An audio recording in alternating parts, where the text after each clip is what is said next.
حاجة واحدة مضطر انك تعملها، مضطر ايوه انك تعملها عشان تحافظ على اسنانك وسلامة اسنانك، ان اسنانك تكون كويسة ونظيفة وريحة بقك تكون حلوة، والتهابات اللثة والضروس والخلع والحشو والردم والحاجات دي كلها هتقل مع الوقت. ايه هي الحاجة دي؟ هي دي التسانزايتا، او بيتقال عليه بالانجلش دنتال فلوس. ده زي الخيط اللي بيعدي ما بين اسنانك وبيشيل كل بواقي الاكل اللي انت عمال تكون فيها بقالك بقى ايام او شهور او سنين. ممكن حد يقول لي انا بغسل سناني كويس مش محتاج ده. لا، محتاج ده. الفرشه ما بتطلعش بواقي الاكل اللي ما بين السنان، الفرشه بتنظف الحاجات اللي من بره واللي من الناحيه التانية نفس الكلام، لكن اللي ما بين الاسنان استحاله الفرشه تعرف تجيبه.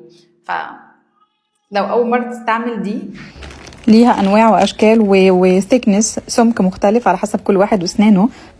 انا بستعمل ده كويس جدا وبيقعد معاك كتير، فجربوه وهتحسوا بالفرق وبس كده.